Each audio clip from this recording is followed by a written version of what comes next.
charity for the pleasure of Allah, the pleasure of Allah. Oh, you who believe, read the Quran every night of Ramadan, night of Ramadan. Welcome, O Ramadan. It is Ramadan. It is Ramadan.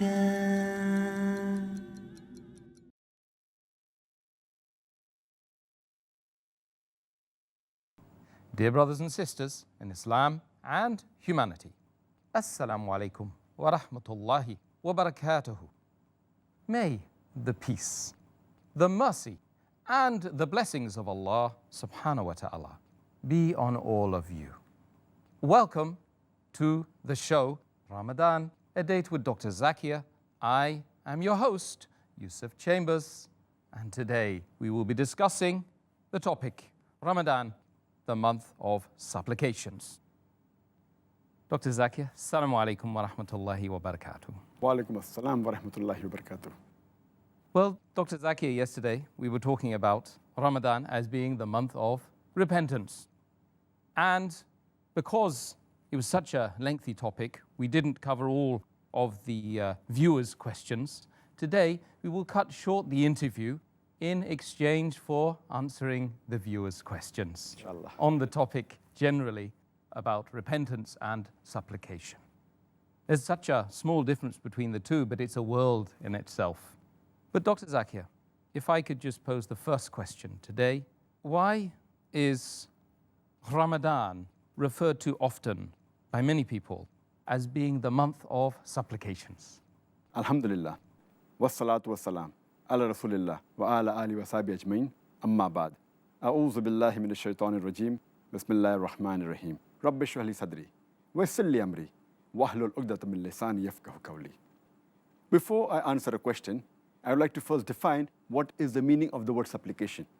Supplication means to call upon Allah Subhanahu wa Taala, the Almighty and Glorious, with devotion, with sincerity and solemnity, and with complete submission.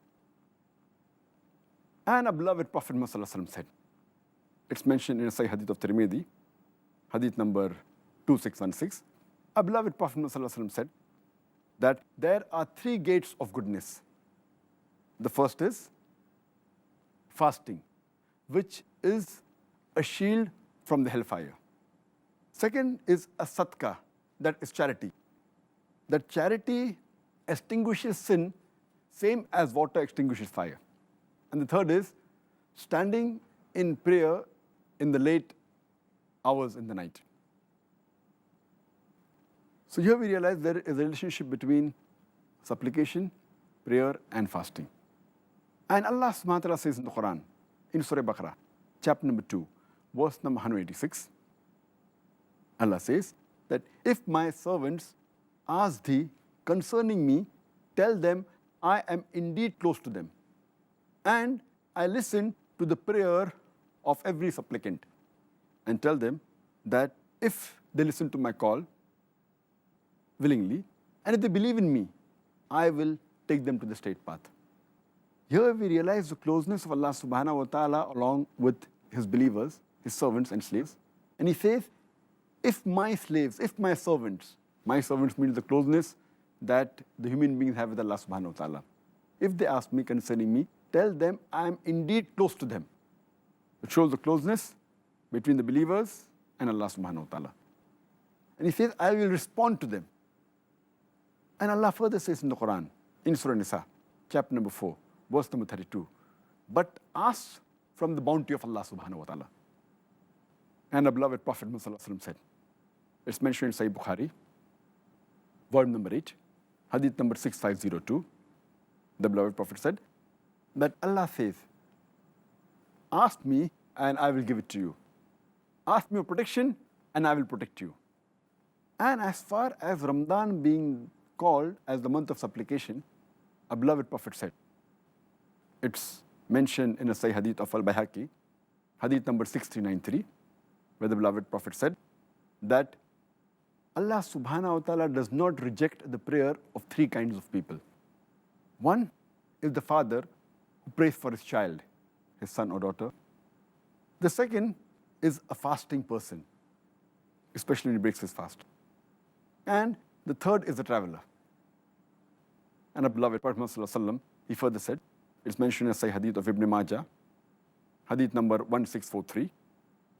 The Prophet said that Allah subhanahu wa ta'ala emancipates the slaves from the hellfire during every hour when the fast is broken.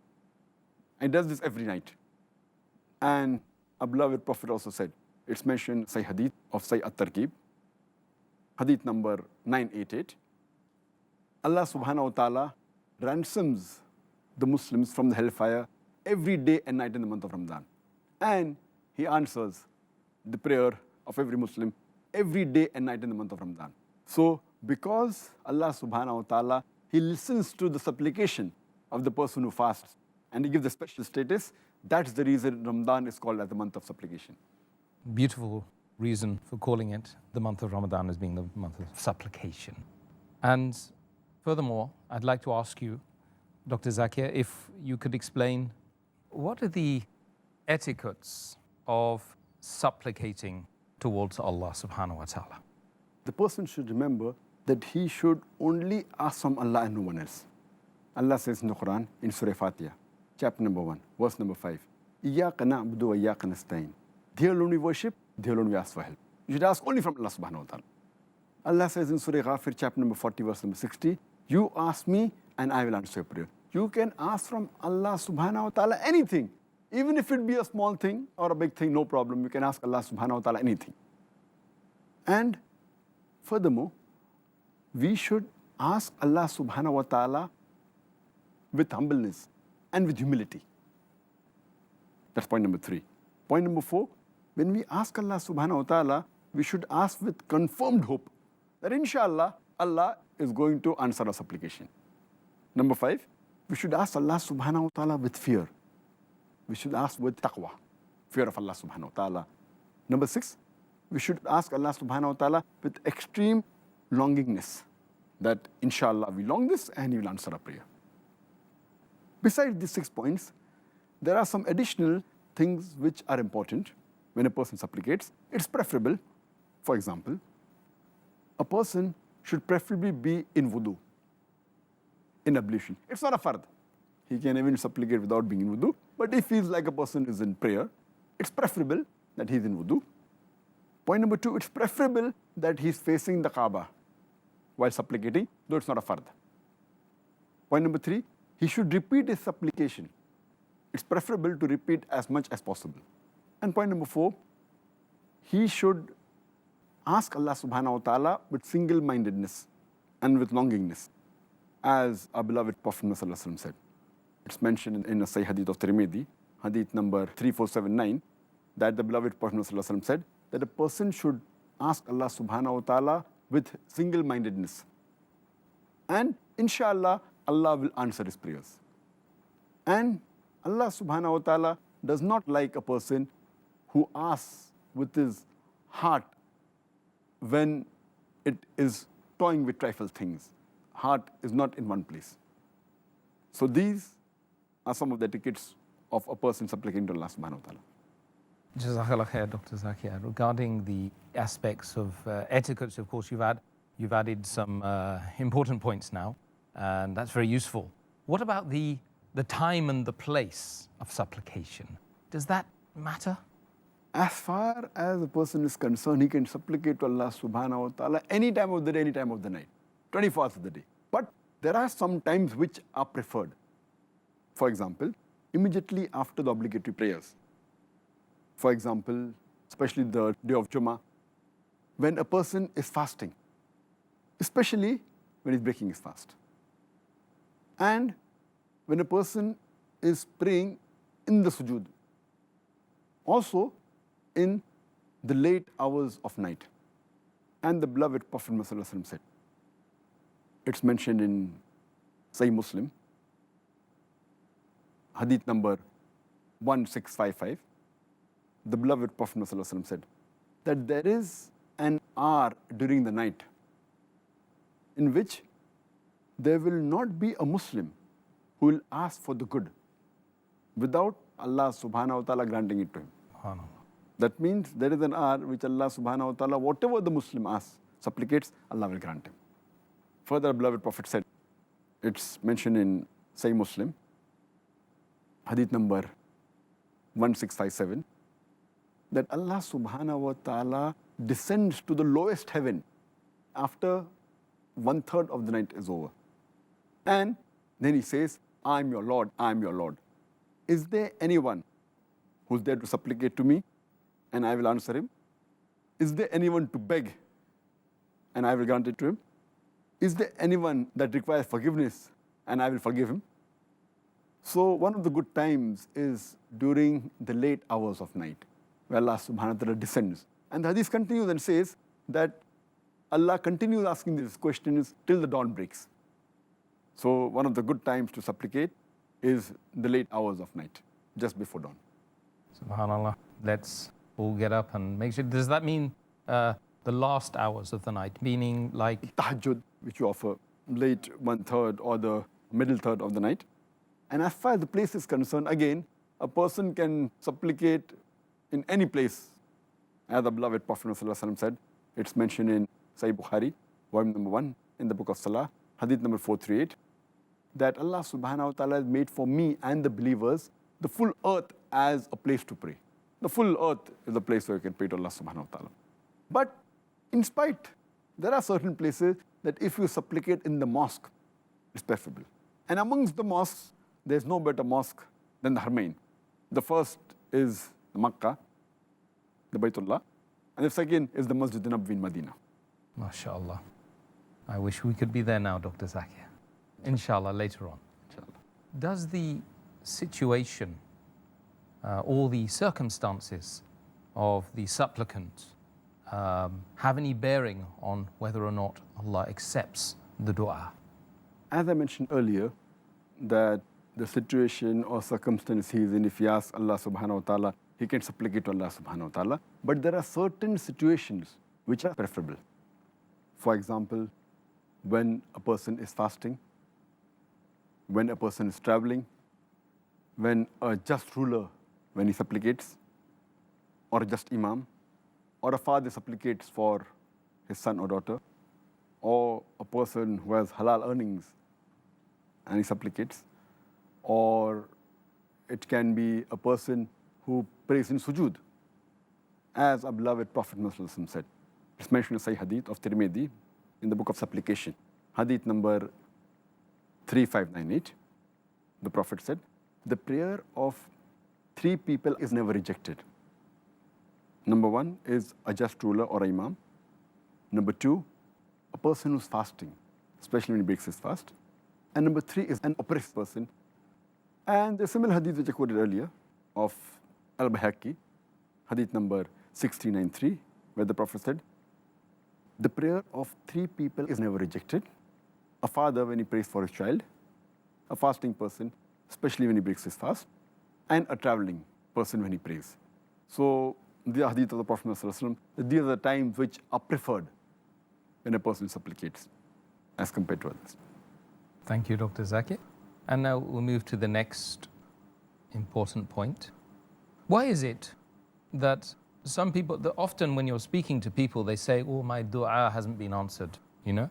This is a common statement by the Muslim brothers and sisters you meet around the place. Why is it that certain supplications perhaps are not answered?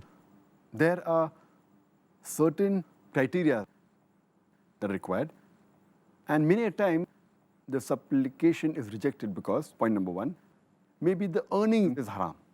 What he's eating is haram. Maybe the earnings where he is driving all his lifestyle, maybe his business is haram, maybe involved in riba, usury, interest.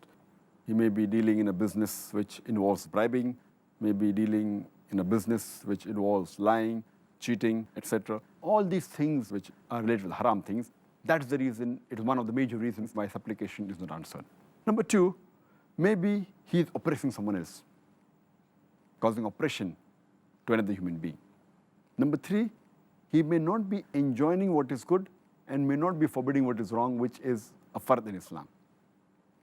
And there are some other criteria required for a supplication to be accepted, and that's the reason why most of them are rejected.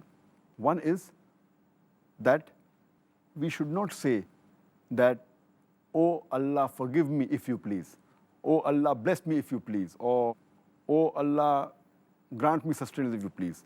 Because the beloved Prophet Muhammad, he said, it's mentioned in Sahih Bukhari, volume number 9, in the book of Tawheed, hadith number 7477, where the Prophet said that do not supplicate, do not pray by saying that, "Oh Allah, forgive me if you wish. Oh Allah, grant me mercy if you wish. Oh Allah, give me from your bounty if you wish." Because Allah Subhanahu wa Taala, He does what He wills, and you cannot command Him. So saying such things is totally wrong, which many people do, which is a big mistake. That is the reason supplications are unanswered. Furthermore, people many a time, they give names to Allah Subhanahu wa Taala, which Allah never mentioned in the Quran, neither the Prophet used any of the Sahih Hadith. They call Allah Subhanahu wa Taala with attributes and names which are not given by Allah and His Rasul. That is totally wrong while supplicating. Furthermore, many people, when they supplicate, they add on many names and many things. For example, they say that, "Please forgive my father, my grandfather, my great-grandfather, my mother, my grandmother, my great-grandmother, my uncle, my auntie," keep on. So it becomes a big list. Instead of that, it's preferable to be brief and say that, "Please forgive my family," or "Please forgive my relatives," or "my brothers and sisters in Islam." That's sufficient. And one of the other mistakes that people make is they normally supplicate very loudly. Very loud supplicate. Where Allah says in the Quran, in Surah Araf, chapter number 7, verse number 55, that ask to Allah Subhanahu wa Taala with humility and privacy. Allah says in the next verse in Surah Araf, chapter 7, verse 56, that call to Allah with fear and longingness. So these are the basic mistakes that people make when they supplicate. And furthermore, many a time when we ask something from Allah Subhanahu wa Taala, we may follow all the things, but yet Allah Subhanahu does not answer our prayers. Allah says in the Quran in Surah Baqarah, chapter number 2, verse number 216, that you may dislike a thing which may be good for you, and you may like a thing which may not be good for you. Allah knows and you do not know. There may be a situation where a Muslim may pray to Allah Subhanahu wa Taala that, "Ya Allah Subhanahu wa Taala, give me a motorcycle, a BMW. I want a BMW 1000cc. And Allah does not answer his prayer. Because Allah knows that if Allah gives him a BMW, he may go fast, he may have accident, he may fracture his leg. So Allah Subhanahu wa Taala, by not answering his prayer, is actually answering him. So Allah Subhanahu wa Taala is the knower of the unseen, of the future. So you may like a thing which may not be good for you. Allah knows and you do not know. Well, Jazakallah khair. That means the next question is very appropriate. So would you now tell the viewers some authentic du'as which are good for them that they can make in this month of mercy? There are hundreds of du'as which are authentic.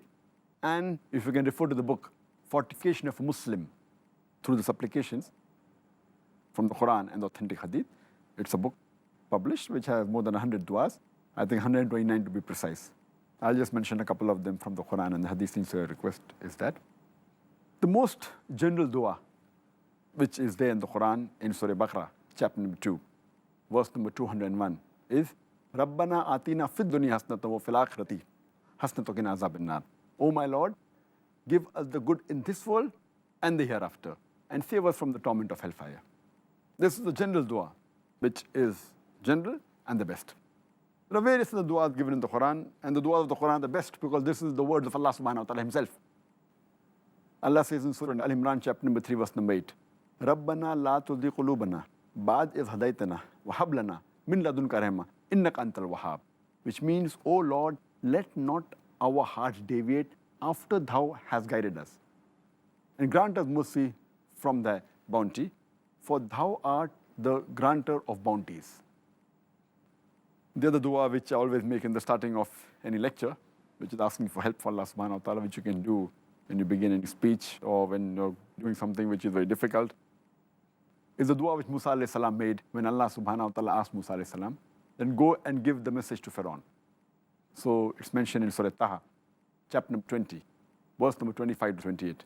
Rabbi shrah li sadri, wa yassir li amri, wahlul uqdatam min lisani yafqahu qawli. Which means, oh my Lord, expand my breast for me and make my task easy for me and remove the impediment which is in my speech so that they will understand me.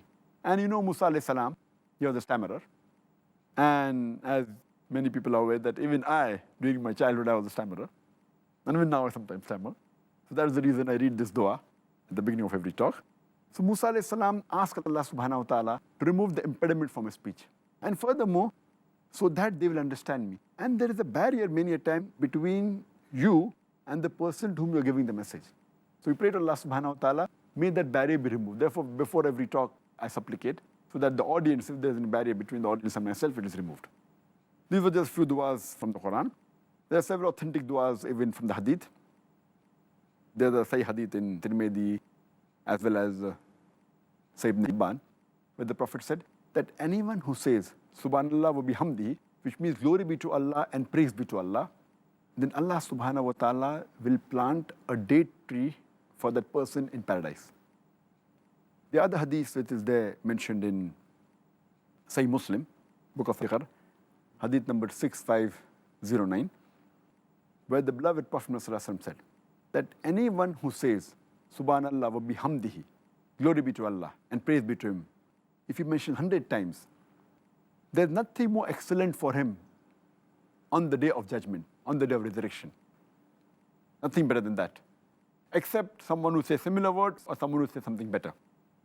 A similar hadith is mentioned in Sahih Bukhari, volume number 8, hadith number 6405, where the beloved Prophet ﷺ said that anyone who says Subhanallah wa bihamdihi, glory be to Allah and praise be to Allah 100 times, his sins will be forgiven. Even if his sins are equal to the foam of the sea. And there are various authentic hadith that also says in Sahih Muslim, hadith number 749, that when you hear the call of the muaddin, then you have to pray and say that I testify that there is no one worthy of worship except Allah Subhanahu wa Ta'ala. And he has got no partners. And Prophet Muhammad Sallallahu Alaihi Wasallam is the slave and messenger of Allah Subhanahu wa Ta'ala. And I'm pleased with my Lord, who is Allah Subhanahu wa Ta'ala, and I'm pleased with my messenger, Muhammad Sallallahu Alaihi Wasallam, and I'm pleased with my deen Islam. Anyone who says this, his sins will be forgiven. There are various such hadith. For example, after the Salah obligatory prayers, we say Subhanallah, we say Alhamdulillah, we say Allahu Akbar. If you say 100 times, then your sins will be forgiven. There are other hadith, like after the obligatory prayer, we say Allahumma anta salam wa minka salam, tabakta zal wal ikram. And in traveling, when we board any vehicle, any plane, any car, etc., dua which our Prophet has said that Subhanallazi sakrana haza wa ma kunna lo mukrinin wa inna ila rabbina munqalibun. So these were just a few samples of the authentic duas from the Quran and the Sahih Hadith. Jazakallah khair, Dr. Zakir. As promised, we're cutting short the interview phase to allow for viewers questions on the topic. If you don't mind, that is. My pleasure. We will now address some very important questions from the viewers on the topic. Now, question 1 from one of the viewers, the meaning of Allah's faddal. When we say, "Oh Allah, I ask to give me from your grace, faddal," does it mean that we are precisely speaking about wealth? The word fadl actually means the grace or the favor of Allah Subhanahu wa Ta'ala. Fadl of Allah Subhanahu wa Ta'ala. But literally, the word fadl, it means surplus. It means that you're giving something to someone without any payment. And when we say it is the fadl of Allah Subhanahu wa Ta'ala, like we say, Hada min fazli Rabbi. This is by the fadl of Allah Subhanahu wa Ta'ala. This is by the grace and favor of Allah Subhanahu wa Ta'ala. It means that the person receiving it, he actually does not deserve it. And Allah Subhanahu wa Ta'ala, out of His mercy and grace, has given all these things. So when we say it is because of fadl of Allah Subhanahu wa Ta'ala, we are actually telling that Allah subhanahu wa ta'ala has given us all these good things. It may be the wealth, not has to be wealth. It can be a good house, it can be a car, it can be whatever thing. He's given out of His grace and mercy, and we actually do not deserve any of this. It's only because of His grace that we have got it. So this is actually understanding that to show that we actually don't deserve all these things. And Allah subhanahu wa ta'ala, out of His mercy and grace, because of being kind to His servants and slaves, He's giving all these things. And Allah says in the Quran, in Surah Nahl, chapter number 16, verse number 61, that if Allah subhanahu wa ta'ala had to punish each of the human beings for his wrongdoing, there would not be a single living creature on the face of this earth. So all this is due to the fadl of Allah subhanahu wa ta'ala. The mercy of Allah, rahmah of Allah subhanahu wa ta'ala. The second question posed by one of our dear viewers, Dr. Zakir, is what exactly is meant by the meaning of the word lamam? Translated here as, I believe, small faults in the verse of Surah Najm. There's a verse in the Quran, in Surah Najm, chapter number 53, verse number 31 and 32, where Allah subhanahu wa ta'ala says that to Allah belongs everything in heavens and the earth. Allah subhanahu wa ta'ala has created everything in the heavens and the earth. And He gives to every evil act according to the deeds. And He rewards every good act according to the best. And Allah subhanahu wa ta'ala, if a person avoids the major sins and the shameful deeds, except the lamam, translated as small faults, Allah subhanahu wa ta'ala will forgive him. Now there is a difference of opinion among the scholars as far as what is the meaning of this Arabic word lamam.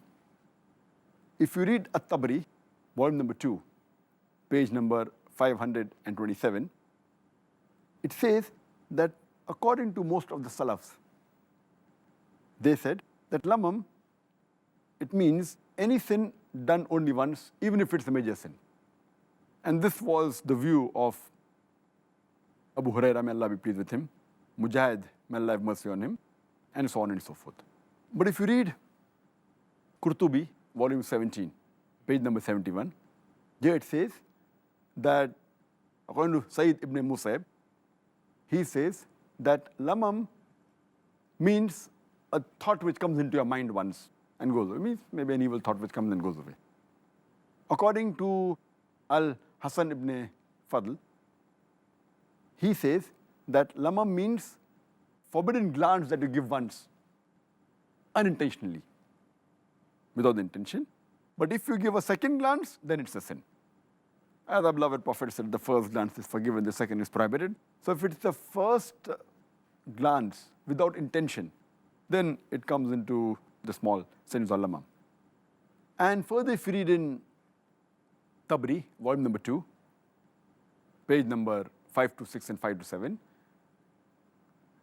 some of the scholars, they say that lamam means the sins done by the Muslims before they accepted Islam at that time, in the days of Jahiliyyah, in the ignorance, which Allah will forgive all the sins. This is lamam. Because when the non-Muslim mushrik used to tell those who became Muslims that these things you used to do yesterday, and now you say it's a sin. So this verse was revealed. Surah Najm, chapter 53, verse 31, 32, saying that stay away from the major sins and shameful deeds. And what is the lamam means the past sins that you do, Allah will forgive. But according to most of the scholars, the majority of the scholars, they say that lamam means minor sins or small faults. And further, if you read the view of Imam Raghib, he says that lamam means small minor sins, and the hadith of Sahih Bukhari, volume number 8, hadith number 6243, where Ibn Abbas, may Allah be pleased with him, he says that he does not know the meaning of lamam except what he heard from Abu Hurairah, may Allah be pleased with him, who says that the Messenger of Allah said that every son of Adam has his share of adultery, and he does it inevitably. The adultery of the eyes is a person giving a gaze which is forbidden. The adultery of the tongue is to speak. And what is in one's desire, his own wishes. And then his private part will either confirm or deny.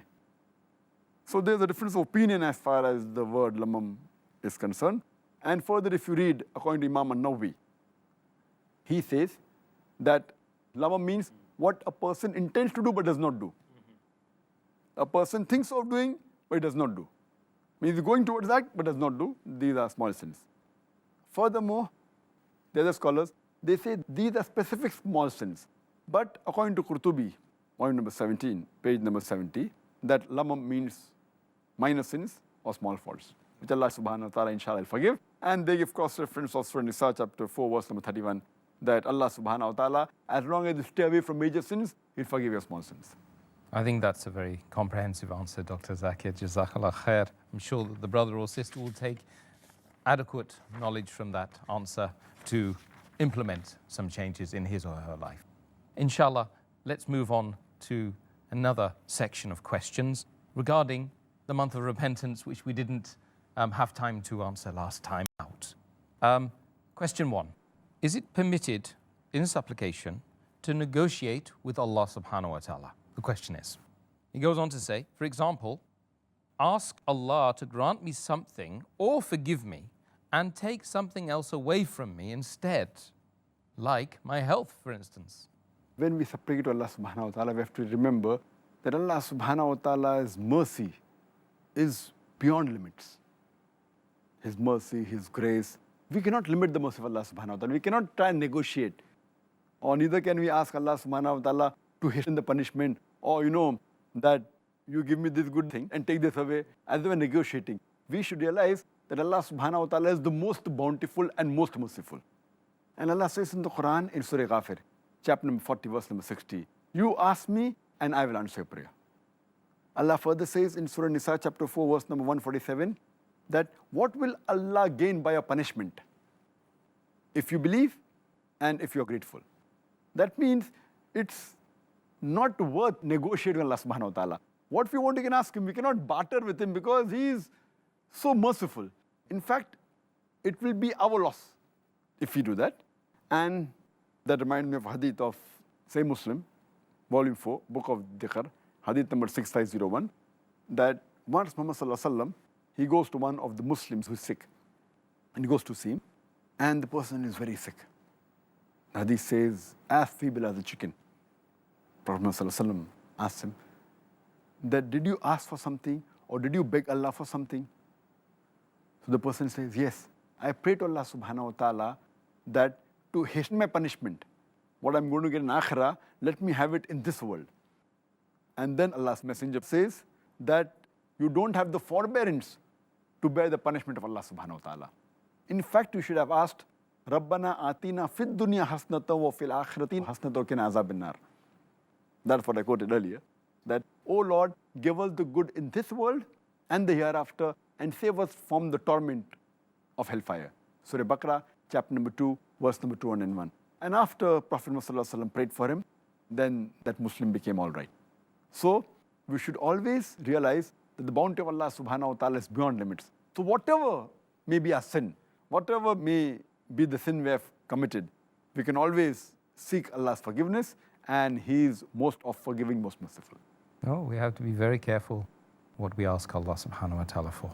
The second question regarding Ramadan, the month of repentance, is a question which says, am I allowed to ask for the forgiveness of the sins of other people in my personal supplications? If I may, then how should I do so? It is not that you can, it is recommended that when you pray, you should pray for your other believing Muslims, other Muslim brothers and sisters. It's mentioned in several places. And it's further mentioned in the Quran, in Surah Muhammad, chapter number 47, verse number 19. It says, ask for forgiveness for yourselves and the believing men and women. That means you ask for yourself for forgiveness as well as forgiveness for the believing men and women. And there's a dua of Nuh alayhi salam, Prophet Noah, in Surah Nuh, chapter number 71, verse number 28, where it says that Noah, peace be upon him, he prayed to Allah Subhanahu wa Taala that forgive me, my parents, and those who enter my house in faith. Forgive me, my parents, and those who enter my house in faith, and the believing men and women. And our beloved Prophet Muhammad, it's mentioned in hadith of Tirmidhi, hadith number 3385, that the Prophet Muhammad, whenever he used to ask forgiveness for others, first he used to start with himself. That forgive me, and then say, forgive my Muslim brothers, sisters, etc. But you have to be careful. You cannot ask forgiveness for the unbelievers, for the mushriks. For Allah says in the Quran, in Surah Tawbah, chapter number 9, verse number 113, that it is not befitting for the Prophet and for the believing men and women to ask forgiveness for the pagans who are associating partners with Allah Subhanahu wa Taala, even if they be your kith and kin, for those who you know are surely going to go to the hellfire. But you may ask for other things. You can ask for the health for unbeliever. You can ask for the wealth for an unbeliever. That's perfectly fine. The best dua you can do for the mushrik, for unbeliever, is the hidayah, which our beloved Prophet ﷺ said. It's mentioned in hadith of Tirmidhi, hadith number 3681, where the beloved Prophet said that out of the two Umars, may Allah give hidayah to one Umar. And Umar bin Khattab, may Allah be pleased with him, Allah gave him hidayah and he accepted Islam. So you can always ask for hidayah of the unbelievers. That's the best dua you can do for them. Subhanallah. May Allah give my mother hidayah in that case. Inshallah. Ameen. Dr. Zakir, next question is repentance accepted if the had punishment is not carried out on a person? As I mentioned earlier, that a person should realize that the bounty of Allah Subhanahu wa Taala, His mercy and grace is in abundance. And if you commit a crime, if it involves some other people, then you have to restore their property back. Like if you have robbed, then give the wealth back. If you take something from someone, give it back. But if it is between you and Allah Subhanahu wa Taala, a person should never be dissatisfied. He should never think that Allah will not forgive. Whatever sin he may commit, let it be the biggest sin. If he repents sincerely, as we mentioned in the last episode, Allah will forgive any sin. But if he has done some harm to some other human being, then he should try and undo it. And Allah says in the Quran in Surah Furqan, chapter number 25, verse number 68, and as for those who do not invoke with Allah any other God, or do not take any life of any other human being unless for a just cause, or do not indulge in adultery, and for those who do it, for them there is a punishment. And Allah continues in the next verses, in Surah Furqan, chapter 25, verse number 70, as for those who believe and repent and do righteous deeds, Allah Subhanahu wa Taala will change the evil thing that he has done, the evil deed he has done, to good. So that's the mercy of Allah Subhanahu wa Taala. So as far as the had penalty is concerned, if it is a person who himself knows that he has done a sin, for example, if he has an adultery, so he should repent to Allah Subhanahu wa Taala and ask for forgiveness. It is between him and Allah Subhanahu wa Taala. And it's not required that he should tell to the others. Because if it's told, then the punishment would be there. And as I mentioned earlier about the case of the woman from Juhayna, who told Allah's Messenger, she had an adultery and she was pregnant, and the Prophet said that come later on, and she came later on after she gave birth to a child, and she was stoned to death. There's the example I gave of Ma'is ibn Malik, in the hadith of Sahih Muslim, volume number 3, hadith number 4205, which Ma'is ibn Malik, may Allah be pleased with him, he tells to Allah's Messenger that, O Prophet, purify me. Allah's Messenger says, go and repent and ask forgiveness. He again comes back and says, O Allah's Messenger, please purify me. He says, go away. Allah's Messenger, please purify me. Again goes away. Fourth time he comes and he says, what is your? Purify you from what? Then he says, adultery. Then Allah's Messenger asks him that, are you mad? Are you drunk? And then after that, verifying that he was not mad, he was not drunk, he had to pass the had penalty.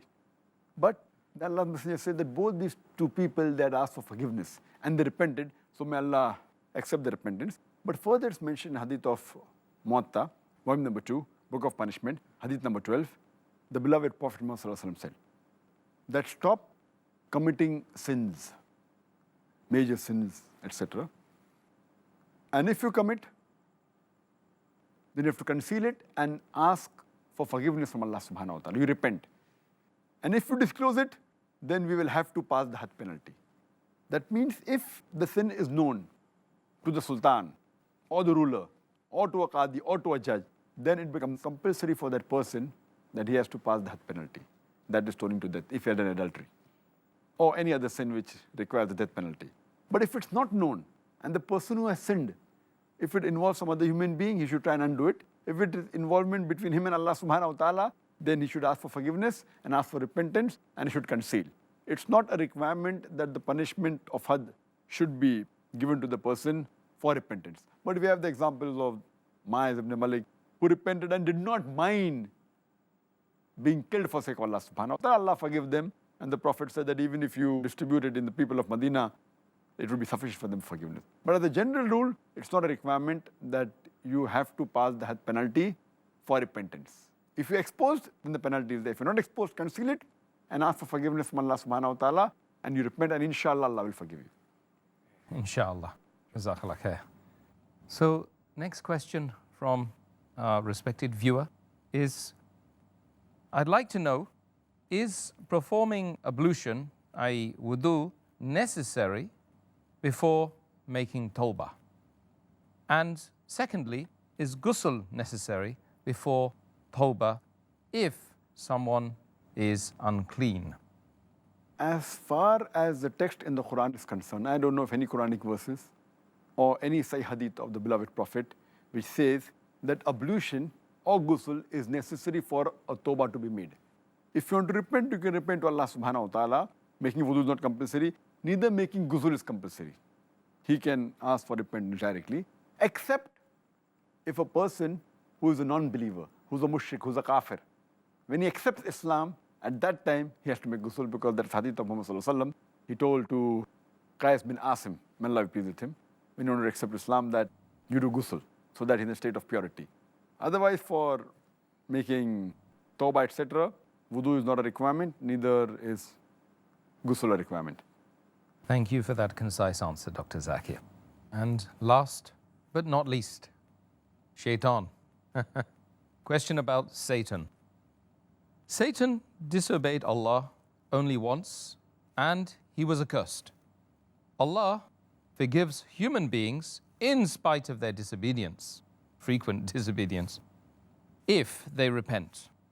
Will Allah forgive Iblis if he repents today? If you read the Quran, the story of Adam alayhi salam and Iblis is mentioned several times in the Quran.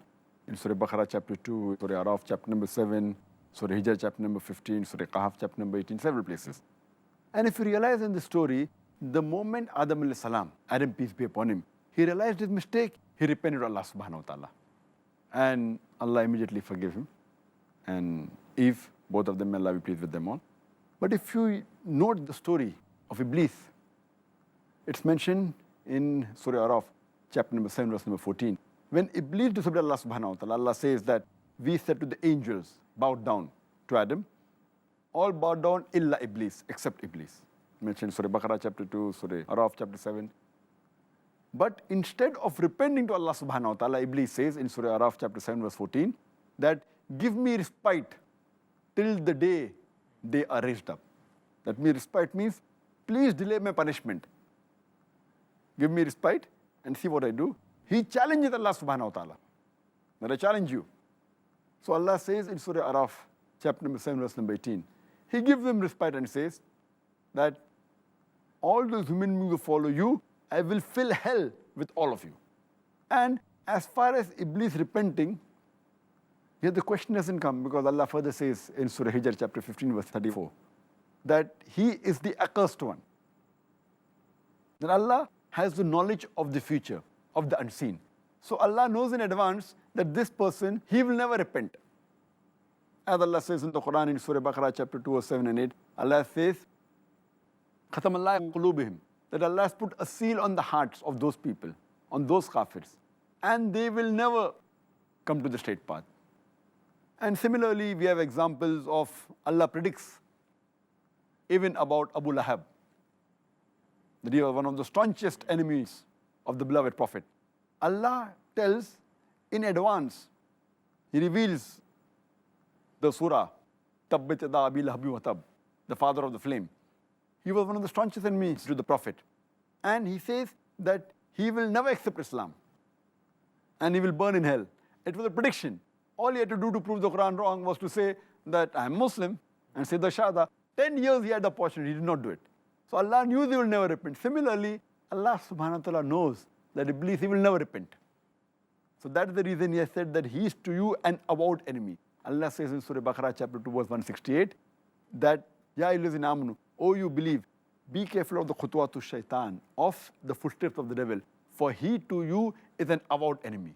So with all the verses of the Quran, we realize that Iblis will never repent, and Allah knows that, therefore he is called, he is the avowed enemy of the human being, and he is accursed.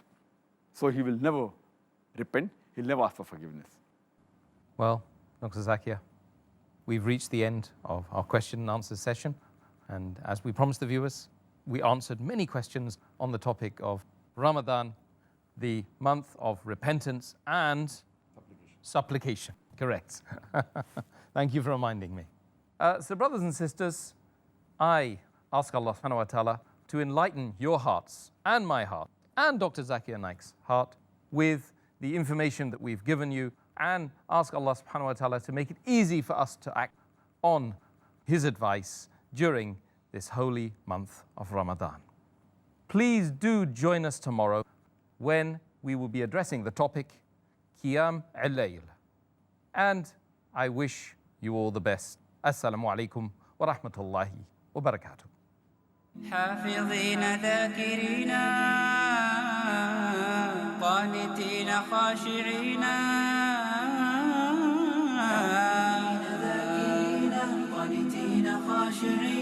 مسلمين مؤمنين للإله عابدين. شهرنا صوم وعتق وقنوت فيه صدق، يومنا صبر ورفق بدموع البائسين. رمضان قد أهل بالصيام وأطل مسعدا أهلا وخلا ليته في كل حين.